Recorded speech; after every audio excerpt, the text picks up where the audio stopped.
محترم سامعین، اللہ جل جلالہ والہ نے نسل ایمانی کو دو تہوار عطا فرمائے۔ اسلام میں ان دو تہواروں کے علاوہ کوئی تہوار نہیں ہے، عید الفطر اور عید الاضحیٰ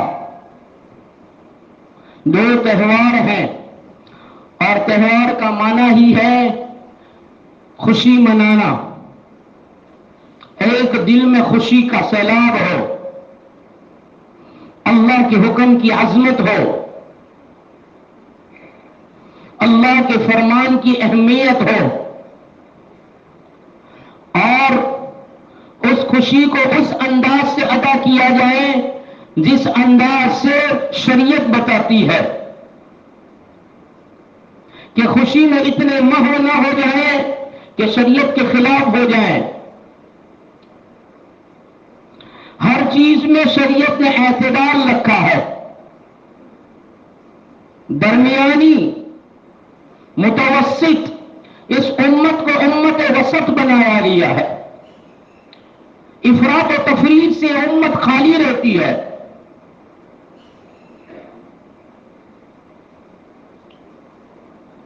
کہ اللہ نے جو بھی حکم دیا ہے اس حکم کے تحت میں اس حکم کی عظمت ہوتی ہے اور رب کا ڈر اور خوف ہوتا ہے، کہ جس حکم کو بھی پورا کیا جائے اللہ کے خوف کے ساتھ، کہ مجھ سے حکم اس طرح ادا ہو کہ میرا اللہ راضی ہو جائے،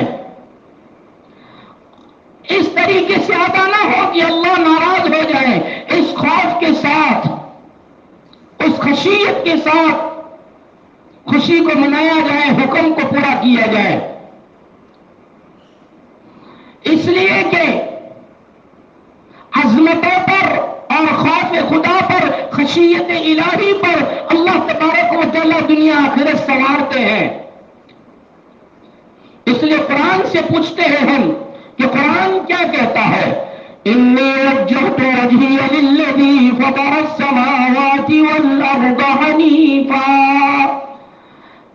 آج میں نے میرے چہرے کو، میرے منہ کو متوجہ کر لیا اس ذات کی طرف جو زمین و آسمان کو بنانے والا ہے، سب سے یکسو ہو کر، سارے خرافات کو چھوڑ کر، اعتقاداً بھی، قولاً بھی، عملاً بھی، عمل کے اعتبار سے، بول کے اعتبار سے، اعتقاد اور یقین کے اعتبار سے سب سے الگ ہو کر اس ذات کی طرف میں نے اپنے چہرے کو کر لیا جس نے نیلے نیلے گگن بنائے، زمین کا فرش بچھایا، زمین آسمان کے پیدا کرنے والے کی طرف اپنے آپ کو متوجہ کر دیا۔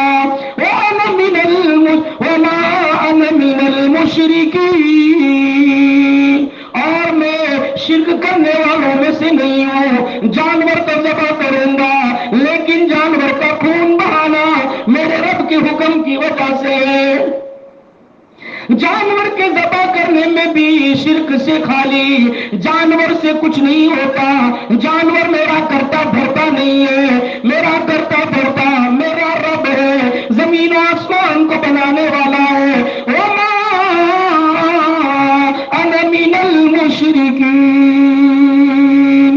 شرک سے خالی میں اللہ کے ساتھ کسی کو بھاگیدار نہیں بناتا، کسی کو ساجی نہیں بناتا۔ اس خوف کے ساتھ، اس اخلاص کے ساتھ، اس یقین اور اعتقاد کے ساتھ میں تو قربان کروں گا، اس لیے کہ میرے حبیب صلی اللہ علیہ وسلم نے اللہ کا فرمان ارشاد فرمایا، حدیث قدسی بیان فرمائی، رب نے فرمایا اے نبی جی اپنی امت کو سنا دیجئے نا، قیامت تک آنے والی نسل ایمانی کو سنا دیجئے نا، عیدگاہ میں آنے والوں کو بتا دیجئے نا، عید کی نماز پڑھنے والوں کو بتا دیجئے نا۔ کیا بتائے کہ جب یوم النحر ہوتی ہے، عیدگاہ سے، مصلی گاہ سے جب نماز سے فارغ ہو کر گھروں پر جاؤ، عید الاضحیٰ کے دن ہم نے حکم دیا گھر سے میٹھی چیز کھا کر لاؤ، گھر سے آؤ اور پھر نماز پڑھ کے جانے کے بعد قربانی کا جانور ذبح کرو اور اس کے گوشت کے ذریعے سے کھاؤ۔ عید الفطر میں کہا کھجور یا کوئی میٹھی چیز کھا کر مصلی گاہ آیا کرو، عید بقرعید میں فرمایا نہیں نہیں، آج عظمتوں کے ساتھ بقرعید میں قربان ہونے والے جانور کا گوشت کھایا کرو۔ اب گوشت نہ ملے یہ میری کمی ہے کہ میں نے میری قربانی گھر پر نہ کی، دوسری جگہ پر دے دی، اور پھر میں گوشت کی تلاش اور جستجو میں کہ کوئی دے جائے گا، کوئی دے جائے گا، کوئی دے جائے گا، ظہر ہو گئی، پھر گیلے اور شکوے ہیں کہ کوئی گوشت نہیں دیتا، نہیں ملے گا، اس لیے کہ اللہ تبارک و تعالیٰ نہیں دلوائے گا کہ تم نے عظمت پیدا نہ کی، تم نے بقرعید میں جانور کی ذبح کرنے میں کہ اس دن ہمیں یہ 3 دن یوم النحر 10ویں ذی الحجہ، 11ویں ذی الحجہ، 12ویں ذی الحجہ، وہاں تک ہمیں جانوروں کے خون کے بہانے کے سوا کوئی عمل محبوب نہیں ہے کہ جانور کا خون بہاؤ، تمہارا چھرا چلے، تم ذبح کرو بسم اللہ اللہ اکبر کہہ کر گردن پر چھرا چلے اور خون بہے، ہمیں یہ بہت پیارا لگتا ہے، ہمیں بہت محبوب لگتا ہے، تمہارا یہ عمل ہمارے یہاں بڑی مقبولیت رکھتا ہے، بڑی محبوبیت رکھتا ہے۔ پھر گوشت کے جستجو میں شکوے اور گلے یہ بالکل ناقابل یقین بات ہے، ناقابل یقین اور غیر معقول بات ہے، سمجھ میں ہی نہیں آتا۔ ارے تجھ پر واجب تھی، تو نے کیوں نہ کی؟ تو نے دوسروں کو دے دی، دوسرے شبوں میں دے دی، اور پھر یہاں گوشت تلاش کرتا ہے، دوسروں کی قربانیوں پر حق جتاتا ہے۔ نہیں نہیں، اپنی قربانی پر حق جتا، یہ تیرا حق تھا۔ اس لیے فرمایا اعتقاد پیدا کرو، اللہ کے حکم کی عظمت پیدا کرو۔ محمود غزنوی جن کے ابھی فجر کے بعد ہم نے ان کے صفات کو سنا، ان کے کردار کو سنا، ان کی رفتار کو سنا، ان کی گفتار کو سنا، ان کے عدل انصاف کو سنا، امن و امان قائم کرنے والا، مذہب اور غیر مذہب سب کی عظمتیں کرنے والا، سب کا اکرام کرنے والا، عبادت گاہوں کی عظمت کرنے والا محمود غزنوی رحمت اللہ علیہ رحمت واسعہ، اتنا بڑا یہ مسلمانوں کا ایک حکمران گزرا محمود غزنوی رحمت اللہ علیہ۔ فرماتے ہیں ایک دن سورج غروب ہو گیا، رات نے ڈیرے ڈال دیے، اندھیرے نے ڈیرے ڈال دیے، رات کے اندھیرے میں نکلا ہے گلیوں میں، ایک گلی میں دیکھا ایک غیر مسلم کھتری کی ایک دکان تھی، اس میں چراغ جل رہا تھا اور اس دیوار کی ایک اینٹ گری ہوئی تھی اور اس اینٹ کے گرنے سے روشندان جیسا بن گیا ہے اور وہاں چراغ کی روشنی باہر آتی ہے۔ ایک طالب علم کو دیکھا کہ وہ طالب علم سبق یاد کرتا ہے اور جب بھول جاتا ہے تو اس کو یاد کرنے کے لیے اس آنے والی روشنی، اس چراغ کی روشنی کے پاس جاتا ہے، کتاب کھولتا ہے، عبارت دیکھتا ہے، لکیر دیکھتا ہے، الفاظ دیکھتا ہے، جملے دیکھتا ہے، کتاب کھول کر اس کو یاد کرتا ہے۔ محمود غزنوی رحمت اللہ علیہ فرماتے ہیں میرے ذہن میں کئی سالوں سے 3 سوالات کھٹک رہے تھے، میں نے کسی کو نہیں بتایا، میں نے ان 3 سوالوں کو اپنے اندر ہی اندر رکھے۔ عقل کہتی ہے، دل کہتا ہے، 3 سوال پیدا ہوتے ہیں۔ پہلا سوال یہ تھا کہ مجھے اس بات کا یقین کرنا تھا کہ کیا میں حقیقت میں سبکتگی کا بیٹا ہوں، میں سبکتگی کا بیٹا ہوں، اس بات کے بارے میں مجھے یقین کرنا تھا کہ کیا میرا باپ حقیقت میں سبکتگی ہے۔ دوسرا سوال یہ تھا کہ کیا قیامت قائم ہوگی، کیا میدان محشر میں جمع ہونا ہے، حکم پورا کرنے والے، حکم پورا نہ کرنے والے، بغاوت کرنے والے، اطاعت کرنے والے، اللہ کو راضی کرنے والے، اللہ کو ناراض کرنے والے، من کی چاہتوں پر چلنے والے، رب کی چاہتوں پر چلنے والے، کیا ان سب کو جمع کیا جائے گا؟ وَامْتَازُوا الْيَوْمَ أَيُّهَا الْمُجْرِمُونَ قرآن کہتا ہے مجرمین کو الگ کر دیا جائے گا اور فرما برداروں کو الگ کر دیا جائے گا، متقین کو الگ کیا جائے گا۔ تو کیا ہوگا؟ قیامت کا دین قائم ہوگا؟ یہ بھی میرے دماغ میں سوال تھا۔ اور تیسرا سوال تھا کہ علماء کو اللہ کے نبی صلی اللہ علیہ وسلم فرماتے وارث ہیں؟ کیا حقیقت میں یہ حدیث ہے یا پھر مولویوں نے گھڑ لی ہے؟ کیا مولویوں کی بناوٹ ہے یا حقیقت میں نبی کا فرمان ہے؟ یہ 3 سوال میرے ذہن میں کھٹک رہے تھے۔ میں نے اس طالب علم کو دیکھا، میں اس کے قریب گیا اور قریب جا کر میں نے اس سے کہا، ارے بیٹے، کیا تیرے پاس لال ٹینک نہیں ہے؟ جلانے کے لال ٹینک نہیں ہے؟ تو اس بچے کی آنکھوں میں آنسو آ گئے، موتی کی طرح رات کی سناٹے میں چراغ کی روشنی میں موتی کی طرح چمکنے والے آنسو اس کی آنکھوں سے نکل کر رخسار پر آئے، اس کی پلکوں سے نکل کر رخسار پر آئے اور اس ہڈی پر اٹک گئے۔ محمود غزنوی نے کہا، بیٹے میں نے تجھ سے پوچھا یہ ہے کہ تیرے پاس لال ٹینک نہیں ہے، روشنی کے لیے تیرے پاس نہیں ہے؟ تو اس نے روتے ہوئے کہا، میں غریب آدمی ہوں، میں یتیم بچہ ہوں، میرا باپ نہیں ہے، مجھے خرچہ دینے والا کوئی نہیں ہے، ہاں مجھے نبی کا علم حاصل کرنا ہے، علم نبوت حاصل کرنا ہے، میں اس کی جستجو میں نکلا ہوں، میرے پاس جیب خرچ بھی نہیں ہے، میرے پاس کسی قسم کا کوئی اخراجات نہیں ہے، بس میں کتاب کھولتا ہوں، رات کے سناٹے میں یاد کرتا ہوں، کہیں روشنی مل جاتی ہے، یہی روزانہ اس عید کے نکلنے کی وجہ سے اندر سے روشنی آتی ہے، میں اس سے فائدہ اٹھا کر یاد کر لیتا ہوں۔ محمود غزنوی کے دل میں جھٹکا لگا۔ محمود غزنوی نے کہا، ارے جو نور نبوت کو لینا چاہتا ہو، علم نبوت کو لینا چاہتا ہو اور اس کے پاس اخراجات نہ ہو، اور محمود غزنوی تخت شاہی پر بیٹھے ایک یتیم بچہ جس کے پاس روشنی کے لیے چراغ نہ ہو، لال ٹینک نہ ہو، ارے وہ علم حاصل کریں، باز جھٹکا لگا، حکم دیا لال ٹینک لائی جائے، 4 غلاموں کو نگرانی پر لگا دیا، لال ٹینک بجھنے آئے اس سے پہلے دوسری کا انتظام کیا جائے، اس لیے کہ یہ میراث نبی حاصل کرتا ہے، علم نبوت حاصل کرتا ہے۔ محمود غزنوی نے یہ حکم دیا، چلا گیا، عشاء کی نماز پڑھی، عشاء کی نماز کے بعد محمود غزنوی کہتے ہیں، دنیا میں زندگی میں بہت نیکیاں اللہ نے کرائی، لیکن آج جو نیکی کی اس کے بعد جو دل میں سکون ملا ہے، آج سے پہلے کبھی ایسا سکون نہیں ملا تھا۔ بہت نیکی کا کام کیے، بہت کارے خیر کیے، لیکن آج ایک طالب علم کی عظمت کرنے پر، اللہ اکبر، علم نبویہ کی عظمت کرنے پر آج جو سکون ملا ہے، محمود غزنوی خود فرماتے ہیں ایسا سکون زندگی میں کبھی نہ ملا۔ میں تو سو گیا اور رات میں آنکھ لگی، محمد رسول اللہ صلی اللہ علیہ وسلم خواب میں آ گئے اور فرمایا، محمود کیا کہا، اے سبکتگی کے بیٹے،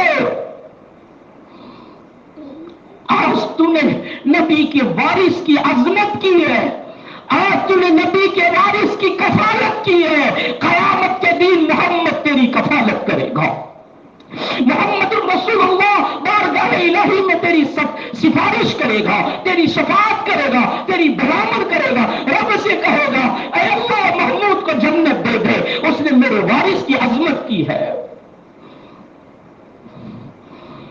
محمود غزنوی فرماتے ہیں، کئی سالوں سے کھٹکنے والے تینوں سوالوں کے جواب اللہ کے رسول نے ایک جملے میں دے دیے۔ سبکتگی کا بیٹا کہا، یقین ہو گیا میرا باپ سبکتگی کے سوا کوئی نہیں ہو سکتا، محمد رسول اللہ صلی اللہ علیہ وسلم نے مجھے اس نام سے پکارا ہے۔ قیامت قائم ہوگی اس کا یقین بھی ہو گیا کہ نبی نے فرمایا قیامت کے دن میں تیری سفارش کروں گا، یقین ہو گیا قیامت بھی واقع ہونے والی ہے، حاضری ہونے والی ہے، پیشی ہونے والی ہے، احکام کی عظمتوں کے بارے میں سوال ہوگا، قربانی کے جانور کے بارے میں سوال ہوگا، قربانی کی خون کے بارے میں سوال ہوگا۔ ایسے ہی نہیں فرمایا کہ جانور اپنے خون کے ساتھ، اپنے بالوں کے ساتھ، اپنی ہڈیوں کے ساتھ، گوشت پوشت کے ساتھ اللہ کی یہاں آئے گا، ایسے نہیں فرمایا ہے۔ محمود غزنوی فرماتے ہیں، تیسری بات کا بھی یقین ہو گیا، علماء حقیقت میں نبیوں کے وارث ہے۔ ہاں نبیوں کا وارث نبیوں کے نائبین ہیں، انبیاء کے نائبین ہیں۔ اس طالب علم کی عظمت پر اللہ نے مجھے اللہ کے رسول کو خواب میں بھیج دیا اور ان کی زبان مبارک سے خوشخبری سنا دی، پوری کائنات جھوٹی ہو سکتی ہے۔ محمود غزنوی فرماتے ہیں، میرے نبی کا فرمان جھوٹا نہیں ہو سکتا، یقین ہو گیا نبیوں کے وارث ہے. اس سے پتا چلا کہ ایک طالب علم کی عظمت کرنے پر اللہ اس مقام تک پہنچاتا ہے. جب اللہ کے حکم کی عظمت کریں گے، جانور کے گوشت کی عظمت کریں گے، اس کی ہڈیوں کی عظمت کریں گے، اس کی ہوجری کی عظمت کریں گے، اللہ کہاں کیا سے کیا دے گا. اس لیے عظمتیں پیدا کرو. قربانی کا جانور صرف پچھاڑنے کے لیے نہیں ہے، پچھاڑو بھی تو عظمت کے ساتھ اس کو سلاؤ. ایسا نہ گھسیٹو جس سے اس کی چمڑی میں بھی خراش آ جائے، اس کی چمڑی میں تکلیف ہو. چھوڑا چلاؤ، سلا دو، ذبح کرو تو ظالم بن کر نہ کرو. ایسی چھڑیاں مت چلاؤ جو چمڑے پر چلنے کے قابل نہ ہو، جس سے جانور کو تڑپ نہ ہو، جس سے جانور کو تکلیف ہو. نہیں، اگر میرا بیٹا اس جگہ سلایا جاتا تو کیا میرے بیٹے کو تڑپتا ہوا دیکھتا. ارے اس کو ٹھنڈا ہونے دو. ارے عظمت پیدا کرو اللہ کے واسطے. ہر سال کہا جاتا ہے لیکن زبانیں یہ کہتی ہے ارے وہ تو کہا کرے، کون انتظار کرا کرے. ارے ہمارے پاس تو بہت سارے جانور ابھی ذبح کرنا باقی ہے. ارے جانوروں کے ذبح کرنے میں ظالم مت بنو، نیکی برباد گناہ لازم کے مستحق نہ بنو. اس کو ٹھنڈا تو ہونے دو. ارے ذبح کیا، ابھی تو ذبح کیا ہے، رگیں بھی نہیں کٹی، اس کے نرخڑے میں چھڑا ڈال کر اس کو ادھر کداتے ہیں، زمین پر اچھالتے ہیں. ارے ایسے ظالم کیوں بنتے ہو؟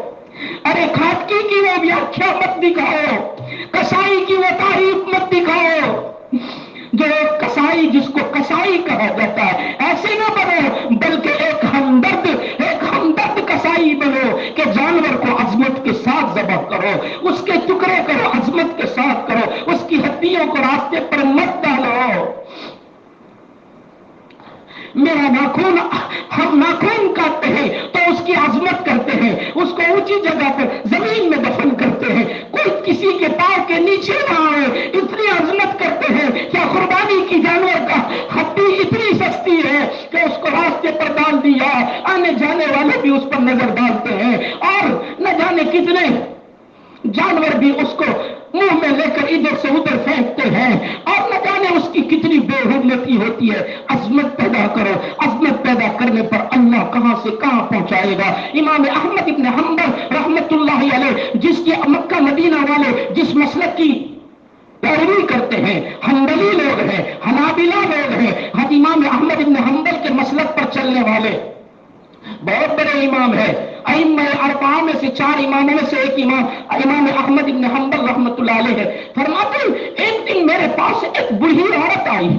بوڑھی عورت. میرے بیٹے نے کہا ابا کوئی بوڑھی ماں آئی ہے، کوئی بوڑھی خاتون آئی ہے اور آپ سے مسئلہ پوچھنے آئی ہے. امام احمد ابن حنبل فرماتے ہیں میں نے گھر میں ایک کمرے میں پردہ ڈالا تھا اور پردے کے بڑے عورت بیٹھی تھی، میں پردے کے اس طرف ہوتا تھا اور پھر جو مسئلہ پوچھنا ہوتا عورت پوچھ لیتی تھی. کوئی طلاق کے بارے میں پوچھنے آتا، کوئی گھریلو معاملے کے بارے میں پوچھنے آتا. یہ بوڑھی عورت آئی اور وہ عورت آ کر، میرے پاس وقت اتنا نہیں ہے مختصر کر دیتا ہوں، وہ عورت آ کر مجھ سے سوال کرتی ہے کہ امام تو اتنا بڑا امام ہے، میں تیرے پاس ایک مسئلہ پوچھنے آئی ہوں. پوچھا کہا، پوچھو کیا مسئلہ ہے.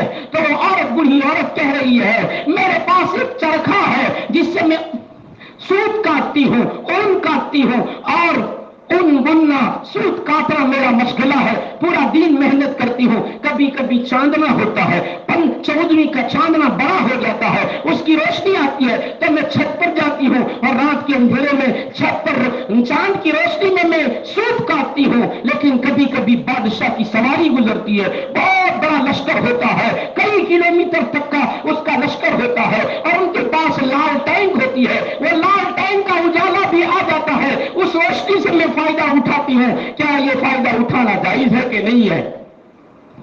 امام احمد ابن حنبل فرماتے ہیں میرے آنسو بہ پڑے کہ آج تک ایسا مسئلہ پوچھنے کوئی نہیں آیا ہے. ارے ایسا تقویٰ، ایسی خشیت، ایسا خوف خدا کبھی کسی کا نہیں دیکھا. ارے وہ لال ٹینک کی روشنی یعنی تو نہیں رہی ہے، وہ تو خود بخود آ گئی ہے اور خود بخود اگر روشنی آ جاتی ہے تو اس سے فائدہ اٹھانے میں کوئی حرج نہیں ہے، کوئی وعدہ نہیں ہے. لیکن یہ عورت پوچھنے آئی ہے کہ مجھے یہ مسئلہ بتاؤ۔ امام احمد فرماتے کسی نے پوچھا آپ نے اپنی زندگی میں مسائل بتائے، کوئی ایسا مسئلہ آیا ہو جس نے آپ کو پریشان کیا ہو؟ تو امام احمد ابن حنبل فرماتے زندگی میں ایک بوڑھی عورت نے جو مسئلہ پوچھا تھا اس مسئلے نے مجھے پریشان کر دیا، ایسا مسئلہ کسی نے نہیں پوچھا۔ امام احمد ابن حنبل فرماتے میں نے اس عورت سے پوچھا ارے مسئلہ پوچھنے والی ذرا بتا تو کون ہے، تیرا نام کیا ہے، تو کہاں سے آئی ہے؟ تو وہ عورت کہنے لگی ہم مسئلہ پوچھنے آئے ہیں، کیا مسئلہ بتانے میں پورا ڈیٹا دینا پڑے گا؟ وہ عورت کہتی ہے پورا ڈیٹا دینا پڑے گا کہ میں کہاں سے آئی ہوں، کون ہوں، کیا نام ہے، کہاں سے آئی ہوں؟ امام احمد ابن حنبل فرماتے ہم تیرا ڈیٹا پوچھنا نہیں چاہتے، ہم تیرا پتہ اور تیرا سرنامہ پوچھنا نہیں چاہتے ہیں، ہم صرف تجھ سے یہ پوچھنا چاہتے ہیں کہ بتا تو صحیح تو کون ہے؟ تو اس عورت نے کہا میں بشر حافی کی ہمسیرہ ہوں، میں بشر حافی کی بہن ہوں۔ امام احمد ابن حنبل فرماتے ہیں مجھے لگا کہ کوئی یہ ایسی عورت ہی ہو سکتی ہے جس کے گھر میں تقویٰ اور طہارت ہوگی۔ کہاں وہ بشر حافی جو بغداد میں بغیر جوتی کے چلتا تھا تو کوئی جانور بھی گوبر نہیں کرتا تھا، جانور بھی پیشاب پاخانہ نہیں کرتے تھے کہ یہاں سے بشر حافی گزرتا ہے، تو جانور بھی بشر حافی کے قدموں کی عظمت کرتے تھے، ان کی بہن ایسی کیوں نہ ہو؟ امام احمد ابن حنبل فرماتے ہیں اگر کوئی اور مسئلہ پوچھتا تو میں بتا دیتا کہ جائز ہے، لیکن بشر حافی کی تقویٰ سے لبریز بہن جب یہ سوال کرتی ہو تو تقوی کا مقتضا یہ ہے، فتویٰ یہ ہے کہ فائدہ اٹھانا جائز ہے، لیکن تقویٰ یہ ہے کہ تیرے لیے اس لال ٹین سے فائدہ اٹھانا جائز نہیں ہے،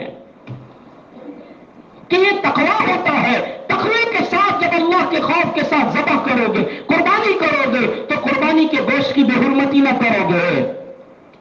ارے مجھ گنہگار کا کام بتا دینا ہے، آپ لوگوں کو عمل کرنا آپ کے ذمے ہے، میرے ذمے، میرے لیے میری قربانی کی عظمت کرنا میرے ذمے، آپ کی قربانی کی عظمت کرنا آپ کے ذمے ہے۔ قربانی کی عظمت کرو، قربانی کی گوشت کی عظمت کرو اللہ کے خوف اور تقوی کے ساتھ کہ میرے رب کا حکم ہے، میرے رب نے فرمایا ہے۔ جب عظمتوں کے ساتھ کرو گے اللہ کہاں سے کہاں تک پہنچا دے گا۔ بشر حافی کی بہن کے دل میں تقوی تھا تو تقوی نے بشر حافی کی بہن کو اس درجے تک پہنچ گیا کہ ایک جائز کام کے لیے بھی مسئلہ پوچھنے پہنچ جاتی ہے کہ میرے لیے حلال ہے یا نہیں ہے۔ ارے میں نے حلال چیز میں بھی ہیلے نکالنا شروع کر دیا۔ ہاں دوسری جگہ پر قربانی دینے سے قربانی تو عطا ہو جاتی ہے، یہ تو فرض ایک سر پر سے اتر جاتا ہے، لیکن وہ ثواب، وہ فضیلت، وہ عظمت نہیں ملتی جو تیرے گھر پر کرنے سے ملتی۔ نماز تو گھر پر بھی ہو جاتی ہے، اگر گھروں پر ہی نماز پڑھنے پر وہ ثواب ملتا جو جماعت خانے میں مسجدوں میں پڑھنے پر ملتا تو پھر مسجد بنانے کی ضرورت نہیں تھی، مسجد حرام کی کعبۃ اللہ کی عظمتوں کی ضرورت نہیں تھی۔ مسجد نبوی میں ایک نماز پڑھنے پر 50,000 نمازوں کا، اور کعبہ میں نماز پڑھنے پر 1,00,000 نمازوں کا، مسجد اقصی میں پڑھنے پر 25,000 نمازوں کا، اپنی جمعہ مسجد میں نماز پڑھنے پر اتنے کا، ایک نماز پر 27 گنا نماز، یہ سارا نہ ہوتا اگر گھروں پر ہی نماز ہو جاتی۔ مسجد بنائی ہے تاکہ نماز ادا کرنے پر وہ ثواب ملے جو نماز کا حقیقت میں ثواب ہے۔ گھر پر پڑھنے سے ایک فرض ادا ہو جاتا ہے لیکن وہ نہیں ملتا جو ملنا چاہیے۔ اسی طریقے سے دوسری جگہ پر قربانیاں دینے سے قربانیاں تو ہو جاتی ہے، اس میں کوئی وعدہ نہیں ہے، ایک بوجھ ہٹ جاتا ہے، اللہ کا حکم تھا کر دیا، وہاں تو بہت سستی ہے اس لیے ہم نے تو وہاں کر دیا۔ بچے کو لندن بھیجنے میں 17 لاکھ کی ضرورت ہے تو کہیں سے بھی بنائے گا، کہیں سے بھی بن جائیں گے، کیسے بھی بن جائیں گے، اور اللہ کے حکم میں 25,000 20,000 30,000 35,000 بہت فائدہ جانور، بہت اچھا جانور لینا ہے، 25,000 50 45,000 تو لینے میں کہتے ہیں آپ موگو کون لے؟ ارے بدو کون کرے؟ ارے کون کرے؟ وہ کرے جو جس کے لیے اللہ نے حکم دیا ہے۔ اللہ کسی کو پر زبردستی نہیں کرتا، مکلف ہوتا ہے وہی کرتا ہے، کسی پر اللہ تعالیٰ فاش نہیں دیتا ہے۔ اللہ جانتا ہے میرا آپ کا رب ہے، میرے بندوں میں گنجائش ہے، میرے بندوں میں سکت ہے، اس لیے اللہ نے حکم دیا ہے۔ اس حکم کی عظمت پیدا کرو اور عظمتوں کے ساتھ کرو. تو ہوجری کے لیے انتظام کیا گیا ہے. تو جو کھڈا کھودا گیا ہے وہ فون کر کے بلائے, ہوجری آپ کے گھر پر آ کر لے جائیں گے. اور اگر خود ڈالنے جاتے ہو راستے میں مت ڈالو, کھڈے میں ڈالو, اچھی طریقے سے ڈالو. 150 روپئے طے کیے ہیں تو اتنا مہنگا جانور ہم قربان کرتے ہیں, 150 روپیہ دینے میں کپڑائے نہیں. اللہ کے لیے بلا کر, فون کر کے بلا کر اسی کو دیجیے تاکہ برابر صحیح جگہ پر اس کو ڈالا جائے, اس کی ہڈیاں وغیرہ ڈالی جائے اور اچھی طریقے سے گوشت بھی تقسیم کرے اور خود بھی